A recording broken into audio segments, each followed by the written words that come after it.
All right, welcome back to the show. If you just joined us, it's still Journalist Hangout. I still have Olabisi Deji Fulutile and Babajide Kolade Otitoju. Now, let's move straight to our next conversation. This time we're going to the House of Representatives. We heard today that the House of Representatives today confirmed the appointment of Lieutenant General Olufemi Oluyede as the substantive Chief of Army Staff. Now, this confirmation followed the consideration and approval of the report of the ad hoc committee that screened Oluyede on Wednesday. Now, the Army Chief was earlier appointed in an acting capacity by President Bola Tinubu following the death of Lieutenant General Tarid Lagbaja. The President subsequently forwarded the name of Lieutenant General Oluyede to the National Assembly for screening and confirmation. All right, let's bring the conversation to the studio. VKO, now that he's been confirmed, what should be his primary focus? Yeah, his primary focus, in my view, will be improving capacity. If you improve capacity, it makes your job easier. And there are many ways by which you can improve capacity. Training and retraining of officers and men of the Nigerian Army is one key way by which you can make it happen.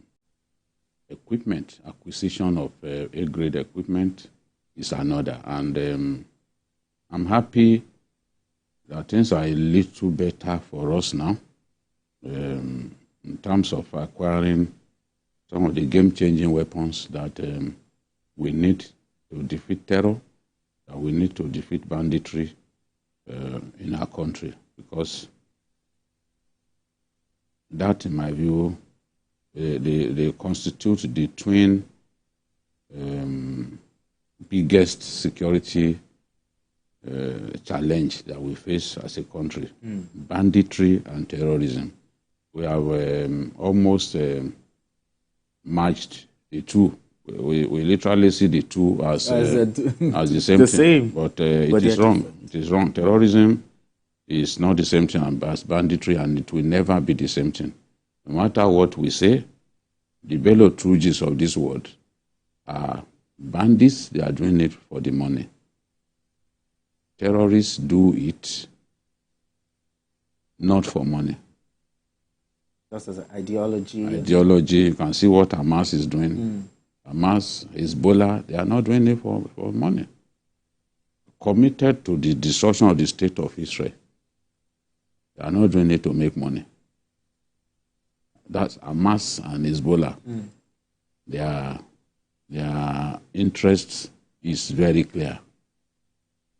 Just as classic terrorist groups in other lands. Yes. You know? Even the IRA in those days, they weren't doing it simply to make money. They had an ideology and with some political connotations. Okay. You know? So let's leave that. Today, our people find it difficult to travel to places that they used to go to in the past because you could be kidnapped on the highway. People can't venture deep into their farmlands anymore. Okay. In communities like in my state, for example, a lot of farmers are now planting crops close to their houses. Because if they go deep, they risk being kidnapped by criminal headsmen. Some of them were not even Nigerians. You know, they come into our country because we are so wide open. We allow all kinds of people come into our country to kill our people. So he has to do his best, as I said, improve capacity and leverage on improvement and capacity to defeat terror. And as I've said before, yes, improving capacity will mean training and retraining by partnering with the U.S., the Israelis, the Americans. We can learn a lot, even in the area of intelligence gathering. They can also use that partnership to train our troops, allow them access to some of the best defense institutions in the world. Sandost and the rest of them, people like Aldershot. Yes, our first generation generals. Yes, they benefited a lot from training abroad. Sure. You know, these days it's much more difficult, but we need to find a way to leverage on friendship with some of those nations. You know, and such friendship will also enable us acquire weapons, because when the Americans under Obama shut the door against us, we were able to buy weapons, armored tanks from some countries of Eastern Europe. Belarus, they are also giving training to our troops, and we are also acquiring some weapons through them. I want to see this continue, because when you have a game-changing weapon, the bulk of the job is done. It's like we are flying to the UK now in an Airbus. The pilots do very little. It's the instruments that does most of the job. The instrument will show you where it's cloudy and all that. You can also you don't have to exert yourself so much, because the aircraft is very modern, and all of those things that you need to know, it shows you. You know, so I believe, yes, if you look at what the Tucanos have done in terms of precision bombing, accuracy, I bless God that we were able to acquire it. And it's one of the reasons I like Trump. Because he came in, it invited our president, Buhari, and said, I will sell weapons to you. I will help you defeat terror. Because before then, the Obama administration cited Leahy Law, and refused to sell to us. Even when we wanted to buy through the third parties, they vetoed it. But a man came and said, oh, come and visit me. I'm going to give you weapons. And yes, we paid. We are not saying, but we were not even saying that give us for free. Who takes such a thing for free? But we are stronger today because of such acquisitions. We look at the Air Force. They brought in a lot of AI platforms. Yes. It was not easy before now, but they have a lot now. And the Army too is planning what to call the Army Aviation.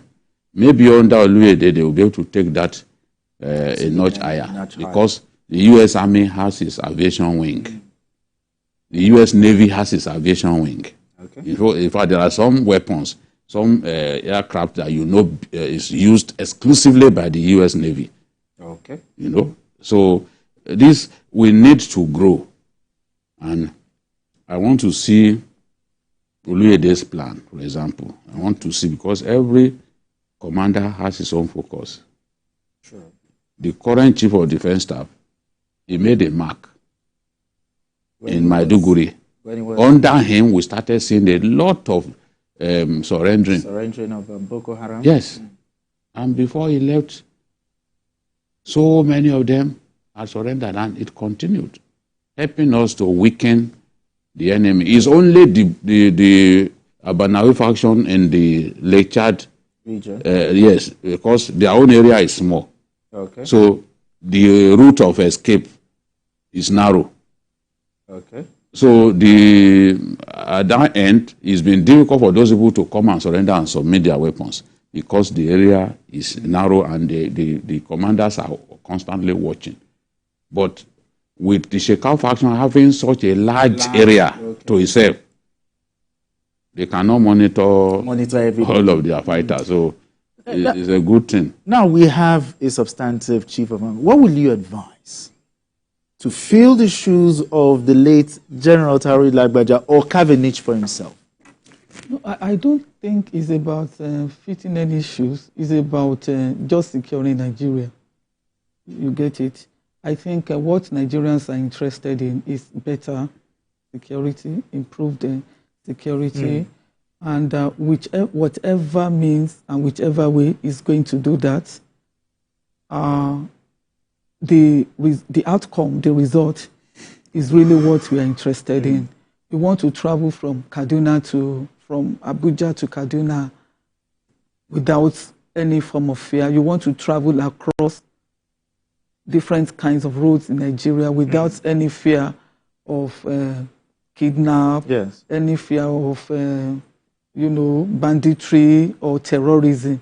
I think basically that is what Nigerians are interested in, and he has highlighted different ways that can be done. But I also think that the welfare of the personnel should be prioritized. Okay. Yeah, good news is that, we've not been seeing many of them on social media complaining about how bad, rations, and the rest, exactly, in the last few months, probably because of the efforts of the deceased. Yeah, exactly. Yeah, so this time around also, I would like him to consolidate on whatever is being done in that area, because the welfare of these people is very paramount. You don't concentrate on equipment at the expense of human capital, because at the end of the day, these equipment aren't going to operate themselves. You will still need human beings. Yes. And even when it comes to casualties, when you are fighting terrorism or any form of banditry, these human beings are still the ones that are likely to form the major casualties. Equipment, you can do expensive, but you can't buy human life. So the essence of what I'm saying is that these lives also must be adequately taken care of in order to increase their morale and help them to actually fight all these wars that unfortunately we are faced with. Exactly. I think it's a fine place for us to leave it. Let's move straight to our third conversation. But anyway, before we do that, BK, I asked her a question. I think she tried to dodge that question. I said, what in this regard, now that we have a substantive chief of army staff, should he cabinet for himself, or should he try to fill the... Because the late general actually raised some issue. He actually did a whole lot. Yes, no two commanders are the same. Lagbaja's style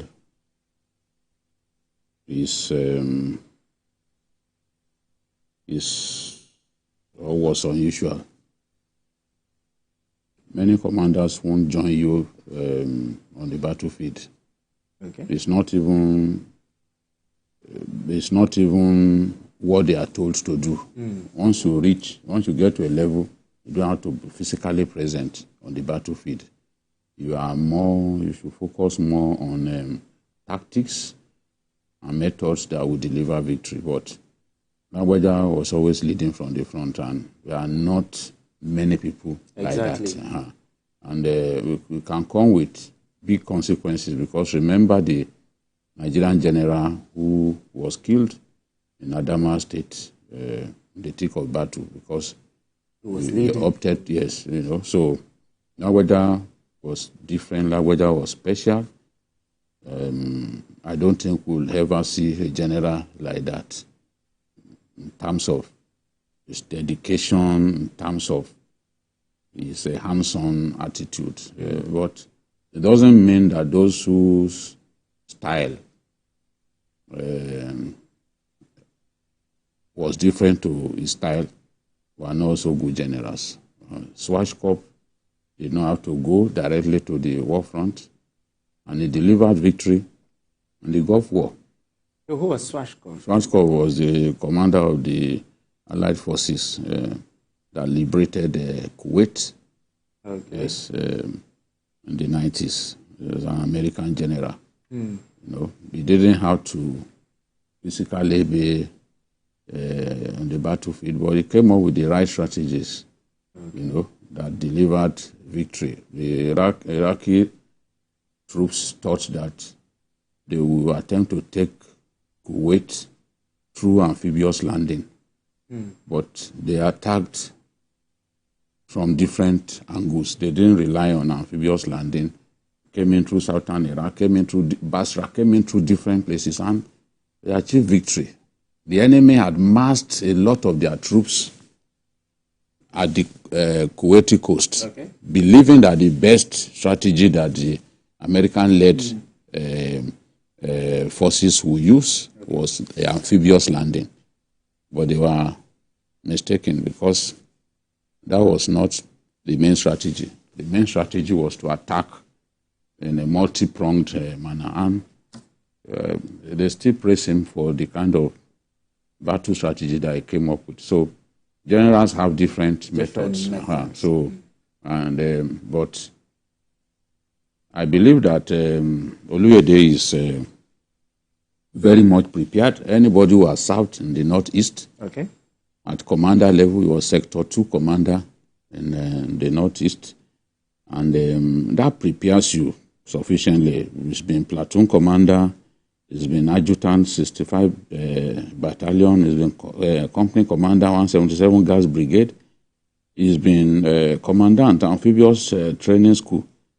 So the experience he's been a commander of the infantry corps. And when you talk about the infantry corps, you know the majority of the army the foot soldiers, you know. The current chief of defense staff moved straight from commander of the infantry corps to become the chief of defense staff. Oluyede has moved now from commander of the infantry corps based in Jaji, Kaduna State, to become the chief of army staff. So you cannot say he is not prepared. And I know that he will be telling himself, what can I do? He was one of the most senior major generals, because he became a major general in 2020. So the president, in my view, made a good choice. As I said earlier, in one of our editions, the army has so many competent generals. I've interacted with a lot of them. So when you are made chief of army staff, you are first among equals. Others are not inferior to you. Others are not inferior. And if they get a chance, I know many generals currently in the army who, if they get a chance, they will do an excellent job. They will do an excellent job. So he knows that Nigerians are expectant. They are watching him. They want to see him succeed, and he has no reason to disappoint. Now, the late chief of army staff also mentioned, some issues, drugs usage among some of the personnel, some of the soldiers. Do you see this new chief of army also going after some of these issues that he raised? I think it's even beyond the chief of army staff. I think the chief of defense staff, who is the head of the armed forces, should take this as a serious issue, because I remember the man that used to be there, Irabo. Irabo complained about the fact that soldiers, some of them were becoming armed robbers, some of them were joining, were conniving with terrorists. And if you Google, you see some of those who have been arrested. Look at the case in Yobe of a soldier killing a cleric who gave him a ride with the desire to steal his car. Somebody gave you a ride, you then said you wanted to check something that you should park. The man parked it, he pumped bullets in him. Just because he wanted to steal his car. There are many of them like that. Some have been caught and exposed, shown the door, but there are still others. Look at the officer who raped a girl on the way to Akure, a student of Akungwa. So there are bad eggs in every group, and the Nigerian army has a lot of bad eggs too. So it should be a collective thing for the armed forces. Let's get the bad eggs out of the armed forces, because those bad eggs will make it difficult for the good ones to succeed. They will infect the good ones with their bad conduct. And they will sabotage the good ones. So it's something that I believe that shouldn't be left to Oluyede alone, because you're talking, it's not in the army alone that you have such bad people. You have them in the Navy, you have them in the Air Force. In the police. Yes, in the police. The police, they are even constantly exposing their own people. You know, you are not. I was reading something recently, and it was really fun to me. A soldier was dismissed for sleeping with the wife of a fellow soldier. How did we? They said it's against their rule. Don't sleep with the wife of your colleague. You go to my Facebook page, you see the story. He slept with the wife of a colleague. So, well, looking at what the former Chief of Army Staff said, talking about the issue of drugs amongst them, this is something that the new Chief of Army Staff should also, take as priority. We discussed this issue of drugs last week also on this program. I think it's not just about the military or the armed forces. I think it's a major problem in our hands as a nation. And it would be unfortunate if security personnel are now being fingered to be involved on a higher basis. I think it's really a source of worry, and it's something that shouldn't be. And even whether among the police or the military, the Navy, or even the Nigerian people themselves. Yes, exactly. Because drug is a major menace. Do you think the NDLEA should be brought in this time? It has always been in. In fact, constant test of the personnel. Well, maybe that can be done, but it's also a lot of work. Do we have the personnel?